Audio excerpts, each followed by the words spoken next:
Plastic के लिफाफे में लेके मीटिंग हुई है, देखिए किस तरह का फैसला है? देखो जी, अपने पंजाब सरकार ਵੱਲੋਂ 2016-17 ਵਿੱਚ ਜਿਹੜੇ ਸਿੰਗਲ ਯੂਜ਼ ਪਲਾਸਟਿਕ ਹੈ ਤੇ ਪਲਾਸਟਿਕ ਦੇ ਲਿਫਾਫਿਆਂ ਨੂੰ ਬੈਨ ਕਰ ਦਿੱਤਾ ਗਿਆ ਸੀਗਾ। ਪਰ ਉਸ ਦੇ ਨਾਲ ਵੀ ਕਿਉਂਕਿ ਬਾਕੀ ਸੂਬਿਆਂ ਵਿੱਚ ਇਹ ਆਪਣੀ ਜਿਹੜੀ ਹੈਗੀ ਪ੍ਰੋਬਲਮ ਨਹੀਂ ਐਡਰੈਸ ਕੀਤੀ ਗਈ, ਤਾਂ ਇਸ ਕਰਕੇ ਫਿਰ ਵੀ ਪੰਜਾਬ ਸਟੇਟ ਵਿੱਚ ਇਹ ਸਿੰਗਲ ਯੂਜ਼ ਪਲਾਸਟਿਕਸ ਦੀ ਵਰਤੋਂ ਕੀਤੀ ਜਾ ਰਹੀ ਸੀਗੀ, ਕਿਉਂਕਿ ਅਵੇਲੇਬਿਲਿਟੀ ਉੱਥੋਂ ਮੈਨੇਜ ਹੋ ਰਹੀ ਸੀਗੀ। ਹੁਣ ਕੇਂਦਰ ਸਰਕਾਰ ਨੇ ਵੀ 1 ਜੁਲਾਈ 2022 ਤੋਂ ਸਿੰਗਲ ਯੂਜ਼ ਪਲਾਸਟਿਕ ਪੂਰੇ ਤਰੀਕੇ ਨਾਲ ਬੈਨ ਕਰ ਦਿੱਤੇ ਗਏ ਹੈ, ਅਤੇ ਜਿਹੜੀ ਪੋਲੀਥੀਨ ਦੇ ਥੈਲਿਆਂ ਦੀ ਹੈਗੀ ਉਹ 75 ਮਾਈਕਰੋਨ ਤੋਂ ਉੱਪਰ ਉਹਨਾਂ ਨੇ ਇਜਾਜ਼ਤ ਦਿੱਤੀ, ਉਸ ਤੋਂ ਘੱਟ ਨੂੰ ਇਜਾਜ਼ਤ ਨਹੀਂ ਦਿੱਤੀ ਗਈ ਹੈ, ਜੋ ਕਿ 31 ਦਸੰਬਰ 2022 ਤੋਂ ਬਾਅਦ 120 ਮਾਈਕਰੋਨ ਤੱਕ ਚੱਲ ਜਾਣਗੇ।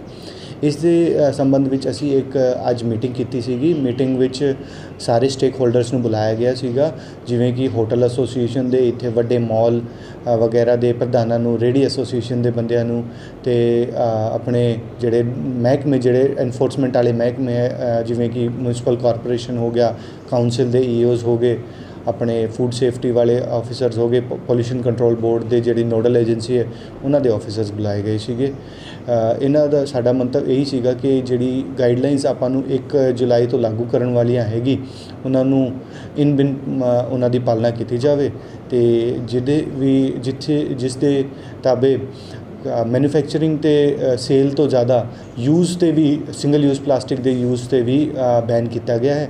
ਤਾਂ ਅਸੀਂ ਪਹਿਲਾਂ ਤਾਂ ਇੱਕ ਇਨਫੋਰਮੇਸ਼ਨ ਕੈਂਪੇਨ ਅਸੀਂ ਚਲਾਉਣ ਲੱਗ ਰਹੇ ਹਾਂ, ਜਿਹਦੇ ਵਿੱਚ ਲੋਕਾਂ ਨੂੰ ਇਸ ਦੇ ਬੈਨ ਦੇ ਬਾਰੇ ਅਤੇ ਹੋਰ ਚੀਜ਼ਾਂ ਬਾਰੇ ਅਸੀਂ ਦੱਸਾਂਗੇ, ਅਤੇ ਉਸ ਦੇ ਨਾਲ ਇੱਕ ਐਨਫੋਰਸਮੈਂਟ ਡਰਾਈਵ ਵੀ ਅਸੀਂ ਸ਼ੁਰੂ ਕਰਾਂਗੇ, ਜਿਹਦੇ ਵਿੱਚ ਇਹ ਚੈੱਕ ਕੀਤਾ ਜਾਏਗਾ ਕਿ ਕਿਤੇ ਇਸ ਚੀਜ਼ ਦੀ ਵਰਤੋਂ ਤਾਂ ਨਹੀਂ ਹੋ ਰਹੀ ਹੈ ਜਾਂ ਗਾਈਡਲਾਈਨਸ ਦੀ ਅਵੇਲਨਾ ਤਾਂ ਨਹੀਂ ਹੋ ਰਹੀ ਹੈ। ਜਿਹੜੀ ਦੁਕਾਨਦਾਰ ਹੈ ਜੀ, ਉਹ ਕਹਿੰਦੇ ਸਾਡਾ ਬਹੁਤ ਜ਼ਿਆਦਾ ਨੁਕਸਾਨ ਹੋ ਰਿਹਾ, ਸਾਡੇ ਕੋਲ ਸਟਾਕ ਪੈ ਗਿਆ, ਵੀ ਉਹ ਅਸੀਂ ਕੀ ਕਰੀਏ? ਦੇਖੋ ਜੀ, ਇਹ ਤਾਂ ਅੱਜ ਦੀ ਗੱਲ ਨਹੀਂ ਹੈਗੀ। 2017 ਤੋਂ ਪੰਜਾਬ ਸਰਕਾਰ ਇਹ ਮਿਸ਼ਨ ਤੰਦਰੁਸਤ ਪੰਜਾਬ ਦੇ ਤਹਿਤ ਅਤੇ ਬਾਅਦ ਦੇ ਗਾਈਡਲਾਈਨਸ ਦੇ ਤਹਿਤ ਸਰਕਾਰ ਕਹੀ ਜਾ ਰਹੀ ਹੈ ਕਿ ਸਿੰਗਲ ਯੂਜ਼ ਪਲਾਸਟਿਕ ਨੂੰ ਬੰਦ ਕੀਤਾ ਜਾਵੇ। ਬਠਿੰਡਾ ਵਿੱਚ ਵੀ 3 ਫੈਕਟਰੀਆਂ ਸੀਗੀ ਜਿਹੜੀ ਪੋਲੀਥੀਨ ਬਣਾਉਂਦੀ ਸੀਗੀ, ਉਹਨਾਂ ਨੂੰ ਵੀ 2017 'ਚ ਬੰਦ ਕਰਵਾ ਦਿੱਤਾ ਗਿਆ ਸੀਗਾ PPCB ਵੱਲੋਂ। ਪਰ ਧੀਰੇ ਧੀਰੇ ਇਹ ਹੈਗਾ ਕਿ ਇਹਨੂੰ ਫੇਜ਼ ਆਊਟ ਕਰਨ ਵਾਸਤੇ ਪਿਛਲੇ ਜਨਵਰੀ 'ਚ ਵੀ ਇਹੀ ਮੁਹਿੰਮ ਚੱਲੀ ਸੀਗੀ।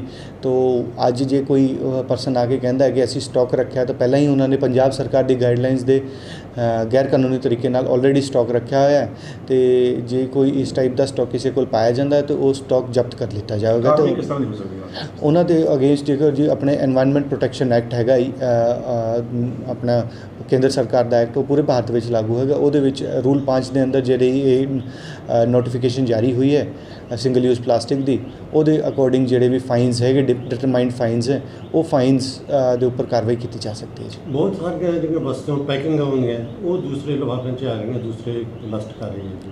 ਨਹੀਂ ਜੀ, ਦੇਖੋ ਆਪਣੇ ਜਿਹੜੇ ਕਿ ਪਰਮਿਟਡ ਪੈਕੇਜਿੰਗ ਵੀ ਅਲਾਊਡ ਹੈਗੀ, ਜਿੱਥੇ ਕਿ ਮੋਟੇ ਲਿਫਾਫੇ 75 ਮਾਈਕਰੋਨ ਤੋਂ ਉੱਪਰ ਦੇ ਲਿਫਾਫਿਆਂ ਦੀ ਪੈਕਿੰਗ ਹੈ ਉਹ ਅਲਾਊਡ ਹੈਗੀ, ਪਰ ਜਿਹੜੀ ਪੰਨੀਆਂ 'ਚ ਹੈਗੀ ਜਾਂ ਪਤਲੀ ਫਿਲਮਾਂ 'ਚ ਪੈਕਿੰਗ ਹੈਗੀ ਉਹ ਅਲਾਊਡ ਨਹੀਂ ਹੈਗੀ। ਜਿੱਦਾਂ ਕਿ ਆਪਾਂ ਦੇਖਦੇ ਹਾਂ ਕਿ ਮਿਠਾਈ ਦਾ ਡੱਬਾ ਤਾਂ ਕਾਰਡਬੋਰਡ ਦਾ ਹੁੰਦਾ, ਕਾਗਜ਼ ਦਾ ਹੁੰਦਾ, ਪਰ ਉਹਦੇ ਉੱਪਰ ਇੱਕ ਪਤਲੀ ਜਿਹੀ ਪਰਤ ਉਹਨਾਂ ਨੇ ਪਲਾਸਟਿਕ ਦੀ ਚੜ੍ਹਾਈ ਹੁੰਦੀ ਹੈ, ਉਹ ਚੀਜ਼ ਨਹੀਂ ਅਲਾਊਡ ਹੈ। ਉਹ ਐਜ਼ ਪਰ ਗਾਈਡਲਾਈਨਸ ਅਸੀਂ ਬੈਨ ਕਰ ਦਿੱਤੀ, ਅਤੇ ਸਾਰੇ ਡੇਅਰੀ ਐਸੋਸੀਏਸ਼ਨ ਦੇ ਬੰਦੇ ਆਏ ਸੀਗੇ, ਅਤੇ ਹੋਟਲ ਐਸੋਸੀਏਸ਼ਨ ਦੇ, ਮਿਠਾਈ ਐਸੋਸੀਏਸ਼ਨ ਦੇ, ਅਤੇ ਆਪਣੇ ਬਾਕੀ ਉਹਨਾਂ ਨੇ ਸਾਨੂੰ ਆਸ਼ਵਾਸਨ ਦਿੱਤਾ ਹੈ ਕਿ ਸਾਨੂੰ 3-4 ਦਿਨਾਂ ਦਾ ਸਮਾਂ ਦਿੱਤਾ ਜਾਵੇ ਤਾਂ ਕਿ ਅਸੀਂ ਆਪਣੇ ਬਿਜ਼ਨਸ ਨੂੰ ਅਕੋਰਡਿੰਗਲੀ ਸ਼ਿਫਟ ਕਰ ਸਕੀਏ, ਅਤੇ ਇਹ ਸਾਰੀ ਚੀਜ਼ਾਂ ਜੇ ਸਾਡੇ ਕੋਲ ਪਈ ਹੈ ਤਾਂ ਇਹਨਾਂ ਨੂੰ ਦੁਰਵਰਤੋਂ ਤੋਂ ਹਟਾ ਕੇ ਅਸੀਂ ਸਹਿਯੋਗ ਦੇ ਨਾਲ, ਐਡਮਿਨਿਸਟ੍ਰੇਸ਼ਨ ਦੇ ਸਹਿਯੋਗ ਦੇ ਨਾਲ ਸਿੰਗਲ ਯੂਜ਼ ਪਲਾਸਟਿਕ ਨੂੰ ਬਠਿੰਡੇ ਵਿੱਚ ਬੈਨ ਕਰਾਂਗੇ ਜੀ। ਜਿਹੜੀ ਕੰਪਨੀਆਂ ਵੱਲੋਂ ਕੋਈ ਚੀਜ਼ ਜਿਹੜੀ ਦੀ ਕੰਪਨੀਆਂ ਜਿਹੜੀ ਹੈਗੀ ਉਹ ਪੈਕੇਜਿੰਗ, ਉਹੀ ਮੈਂ ਕਹਿ ਰਿਹਾ ਕਿ ਇੱਕ ਪਰਟੀਕੂਲਰ ਪੈਕੇਜਿੰਗ ਅਲਾਊਡ ਹੈਗੀ,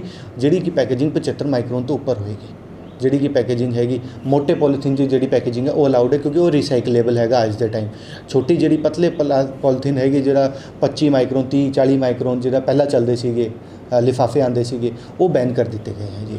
ਕੁਝ ਦੁਕਾਨਦਾਰਾਂ ਵੱਲੋਂ ਕਿਹਾ ਗਿਆ ਹੈਗਾ ਵੀ ਸਾਨੂੰ ਜਿਹੜੇ ਦੂਸਰੇ ਕੋਈ ਬੈਗ ਹੈਗੇ ਉਹ ਘੱਟ ਰੇਟ 'ਤੇ ਸਪਲਾਈ ਕੀਤੇ ਜਾਣ ਤਾਂ ਜੋ ਅਸੀਂ ਗਾਹਕਾਂ ਨੂੰ ਦੇ ਸਕੀਏ, ਅਤੇ ਇਹ ਬੰਦ ਕਰ ਦਈਏ। ਦੇਖੋ ਜੀ, ਇਹ ਚੀਜ਼ ਹੈਗੀ ਕਿ ਸਾਰਿਆਂ ਨੂੰ ਇਹ ਚੀਜ਼ ਸਾਰਿਆਂ 'ਤੇ ਲਾਗੂ ਹੈਗੀ, ਪਰ ਜੇ ਕਿਸੇ ਕਰਕੇ ਕੋਈ ਇੱਕ ਚੀਜ਼ 1 ਰੁਪਏ ਜਾਂ 2 ਰੁਪਏ ਮਹਿੰਗੀ ਹੁੰਦੀ ਹੈ ਤਾਂ ਕਿਉਂਕਿ ਉਹ ਸਾਰੇ ਕਿਤੇ ਲਾਗੂ ਹੋਏਗੀ, ਪੂਰੇ ਬਠਿੰਡਾ ਸ਼ਹਿਰ 'ਚ ਲਾਗੂ ਹੋਏਗੀ। ਇਹ ਤਾਂ ਹੈ ਨਹੀਂ ਗਾ ਕਿ ਕੋਈ ਦੁਕਾਨਦਾਰ ਨੂੰ ਕੋਈ ਚੀਜ਼ ਮਹਿੰਗੀ ਪਏਗੀ ਤਾਂ ਦੂਜੇ ਨੂੰ ਸਸਤੀ ਪਏਗੀ। ਅਤੇ ਇਤਨਾ ਤਾਂ ਆਪਾਂ ਨੇ ਇੱਕ ਆਪਣੇ ਪਰਿਆਵਰਨ ਨੂੰ ਸੁਰੱਖਿਅਤ ਰੱਖਣ ਲਈ ਜਿਹੜੇ ਜਾਨਵਰਾਂ ਦੇ ਵਿੱਚ ਆਪਾਂ ਦੇਖਦੇ ਹਾਂ ਕਿ ਕਦੇ ਕੋਈ ਜਾਨਵਰ ਮਰ ਜਾਂਦਾ ਹੈ, ਕੋਈ ਗਊਆਂ ਪਸ਼ੂਆਂ ਦੇ ਵਿੱਚ ਆਪਾਂ ਦੇਖਦੇ ਹਾਂ ਪੇਟ 'ਚ ਬੜਾ ਪੋਲੀਥੀਨ ਨਿਕਲਦਾ, ਉਹਨਾਂ ਨੂੰ ਬਚਾਉਣ ਲਈ ਇੱਕ ਮਿਨੀਮਮ ਜਿਹੜੀ ਬਹੁਤ ਘੱਟ ਕੀਮਤ ਹੈ ਜਿਹੜੀ ਆਪਾਂ ਨੇ ਅਦਾ ਕਰਨੀ, ਉਹ ਤਾਂ ਆਪਾਂ ਨੂੰ ਅਦਾ ਕਰਨੀ ਵੀ ਚਾਹੀਦੀ ਹੈ ਆਪਾਂ ਨੂੰ ਵਾਤਾਵਰਨ ਵਾਸਤੇ ਜੀ। ਜਿਵੇਂ ਪਲਾਸਟਿਕ ਦੀਆਂ ਬੋਤਲਾਂ ਆ ਰਹੀਆਂ ਤੇ ਜਾਂ ਗਲਾਸ ਆ ਰਹੇ ਹੈਗੇ, ਉਹ ਵੀ ਬੰਦ ਹੋਣੇ? ਨਹੀਂ, ਪਲਾਸਟਿਕ ਦੇ ਗਲਾਸ ਜੀ ਪੂਰੇ ਤਰੀਕੇ ਨਾਲ ਬੈਨ ਹੈਗੇ, ਲੇਕਿਨ ਜਿਹੜਾ ਪਹਿਲਾ ਫੇਜ਼ ਸਰਕਾਰ ਨੇ ਨਿਕਾਲਿਆ, ਕੇਂਦਰ ਸਰਕਾਰ ਨੇ, ਜਿਹਦੇ ਵਿੱਚ ਪਲਾਸਟਿਕ ਦੀ ਬੋਤਲਾਂ ਉਹ ਹਜੇ ਬੈਨ ਨਹੀਂ ਕੀਤੀਆਂ ਗਈਆਂ, ਅਤੇ ਜਦੋਂ ਵੀ ਉਹ ਬੈਨ ਕਰ ਦਿੱਤੀ ਜਾਣਗੀ ਤਾਂ ਅਕੋਰਡਿੰਗਲੀ ਉਹਨਾਂ 'ਤੇ ਵੀ ਕਾਰਵਾਈ ਕੀਤੀ ਜਾਵੇਗੀ। ਵੀਰ ਜੀ, ਕੀ ਨਾਮ ਹੈ? ਮੇਰਾ ਰਕੇਸ਼ ਕੁਮਾਰ ਜੀ। ਕੀ ਕਹਿਣਾ ਚਾਹੋਗੇ, ਜਿਵੇਂ ਪੰਜਾਬ ਸਰਕਾਰ ਨੇ, ਕੇਂਦਰ ਸਰਕਾਰ ਨੇ ਵੀ ਜਿਹੜੇ ਸਿੰਗਲ ਯੂਜ਼ ਪਲਾਸਟਿਕ ਦੇ ਲਿਫਾਫੇ ਬੰਦ ਕਰ ਦਿੱਤੇ? ਨਹੀਂ, ਇਹ ਚੰਗਾ ਇੱਕ ਸਟੈਪ ਹੈ, ਬਹੁਤ ਵਧੀਆ ਸਟੈਪ ਹੈ, ਕਿਉਂਕਿ ਆਪਣਾ ਐਨਵਾਇਰਨਮੈਂਟ ਨੂੰ ਸਾਰਾ ਇਹਦੇ ਨਾਲ ਫਰਕ ਪੈਂਦਾ ਹੈ। ਪਰ ਥੋੜ੍ਹਾ ਜਿਹਾ ਸਿਸਟਮ ਨਾਲ ਹੁੰਦਾ ਵੀ ਸਾਰਾ ਸ਼ੁਰੂ ਤੋਂ ਉੱਪਰੋਂ ਲੈ ਕੇ ਬੰਦ ਹੋ ਜੇ, ਚਲੋ ਹੌਲੀ ਹੌਲੀ ਨੀਚੇ ਆਪੇ ਖਤਮ ਹੋ ਜਾਊਗਾ। ਜਿਵੇਂ ਹੁਣ ਆਪਾਂ ਆਟਾ ਘਰੇ 20 ਕਿਲੋ ਲਿਆਏ, ਹੁਣ ਆਪਾਂ ਯੂਜ਼ ਤਾਂ ਪਾਈਆ ਕਰਨਾ ਹੈ ਡੇਲੀ, ਹੁਣ ਆਪਾਂ ਨੂੰ ਕਹਿੰਦੇ ਨੇ ਵੀ ਅੱਜ ਹੀ ਬੰਦ, ਉਤੋਂ ਬੰਦ ਹੋ ਜੇ ਹੌਲੀ ਹੌਲੀ ਖਤਮ ਹੋ ਜਾਊਗਾ, ਨਿਪਟ ਜੂ ਕੰਮ, ਬਸ ਬ੍ਰੈਡ ਖਾਣ ਲੱਗ ਜੂ ਬੰਦਾ। ਮਤਲਬ ਉਵੇਂ ਸਿਸਟਮ ਹੁੰਦਾ ਹੈ ਵੀ ਉੱਤੋਂ ਬੰਦ ਹੋ ਜੇ ਆਪੇ ਕਿਤੇ ਨਾ ਕਿਤੇ ਆ ਕੇ ਨੀਚੇ ਖਤਮ ਹੋ ਜਾਣਾ ਨੇ।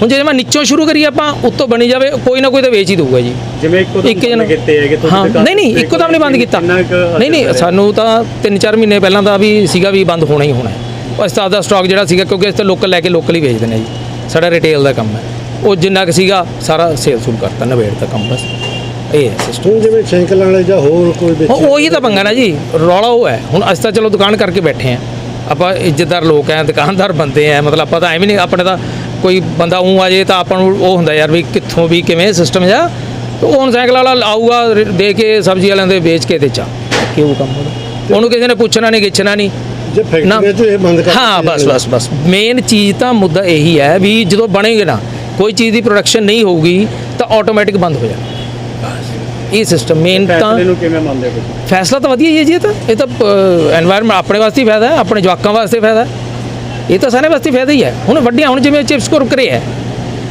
ਜੇ ਇਹ ਬੰਦ ਹੋ ਜਾਣ, ਜਿਵੇਂ ਉੱਤੋਂ ਸ਼ੁਰੂ ਤੋਂ ਕਰਦੇ ਨੇ ਇਹ ਵੀ ਭਾਈ, ਇਹ ਮੇਨ ਤਾਂ ਇਹ ਜਿਹੜਾ ਕੈਰੀ ਬੈਗ ਜਿਹੜਾ ਇਹ ਬੰਦ ਕੀਤਾ ਹੈ, ਇਹ ਕਹਿਣਾ ਪਊ ਇਹਨਾਂ ਨੂੰ 100 ਕਰੋੜ ਬੰਦੇ ਨੂੰ ਵੀ ਭਾਈ ਬੰਦ ਕਰ ਦਿਓ।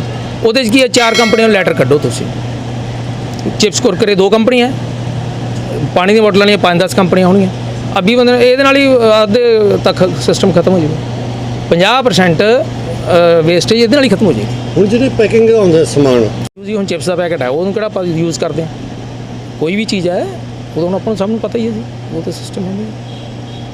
ਬਾਕੀ ਹੁਣ ਕੋਲੇ ਇੱਕ ਸਟਾਕ ਪਏ ਸੀਗੇ, ਸਟਾਕ ਬੰਦ ਕਰਤੇ ਹੈਗੇ। ਸਟਾਕ ਗੱਲ ਹੈ ਇਸ ਤਰ੍ਹਾਂ ਸਰ, ਗੱਲ ਸਰਕਾਰ ਦੀਆਂ ਹਦਾਇਤਾਂ ਦੇ ਅਨੁਸਾਰ ਅਸੀਂ 31 ਤਰੀਕ ਤੋਂ ਪਹਿਲਾਂ 99% ਮਾਲ ਪਹਿਲਾਂ ਹੀ ਘੱਟ ਮੰਗਾਉਣਾ ਚਾਲੂ ਕਰਤਾ ਸੀ, ਅੱਜ ਤੋਂ ਮਹੀਨਾ ਪਹਿਲਾਂ, 20 ਦਿਨ ਪਹਿਲਾਂ, ਵੀ ਬਾਅਦ ਦੇ ਵਿੱਚ ਸਾਨੂੰ ਕੋਈ ਦਿੱਕਤ ਨਾ ਆਵੇ। ਠੀਕ ਹੈ, ਜੇ ਕੋਈ ਮਾੜਾ ਮੋਟਾ ਸਾਡੇ ਕੋਲ ਕੋਈ ਮਾਲ ਥੈਲੀ ਹੈਗੀ ਵੀ ਆ, ਉਹ ਵਾਪਸ ਭੇਜ ਦਾਂਗੇ, ਤਾਂ ਕੀ ਗੱਲ ਹੈ ਜੀ, ਸਾਨੂੰ ਕੋਈ ਫਰਕ ਨਹੀਂ ਹੈ ਸਰ। ਅੱਜ ਤਾਂ ਸਰਕਾਰ ਦੇ ਬਿਲਕੁਲ ਨਾਲ ਹੈ, ਜਿਵੇਂ ਸਾਨੂੰ ਸਰਕਾਰ ਕਹਿੰਦੀ ਅੱਜ ਤਾਂ ਉਹ ਉਸ ਹਿਸਾਬ ਨਾਲ ਚੱਲੀ ਜਾਂਦੇ। ਜਿਵੇਂ ਕੰਪਨੀਆਂ ਦਾ ਮਾਲ ਹੈਗਾ, ਜਿਵੇਂ ਕੋਈ ਪੈਕਿੰਗ ਆ ਰਹੀ ਹੈ, ਉਹ ਵੀ ਸਿੰਗਲ ਯੂਜ਼ 'ਚ ਹੀ ਆ ਰਹੀ ਹੈ ਸਰ।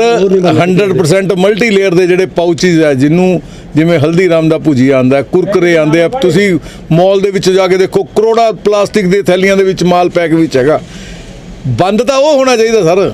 ਗੱਲ ਤਾਂ ਇਸ ਤਰ੍ਹਾਂ, ਜਿਹੜਾ ਕਿ ਉਸ ਦੀ ਵੇਸਟ 5 ਰੁਪਏ ਕਿਲੋ ਵੀ ਨਹੀਂ ਵਿਕਦੀ, ਪਰ ਕੈਰੀ ਬੈਗ ਦੀ ਵੇਸਟ ਜਿਹੜੇ ਕੋਈ ਵਨ ਟਾਈਮ ਯੂਜ਼ ਕੋਈ ਵੀ ਐਨੀਥਿੰਗ ਪਲਾਸਟਿਕ ਹੈਗਾ, ਉਸ ਦੀ ਵੇਸਟ ਅੱਜ ਵੀ 30 ਰੁਪਏ ਕਿਲੋ ਦੇ ਵਿੱਚ ਮਾਰਕੀਟ ਦੇ ਵਿੱਚ ਜਿਹੜੇ ਵੈਂਡਰ ਇਕੱਠੇ ਕਰਦੇ ਉਹ ਵੇਚਦੇ ਆ ਸਰ।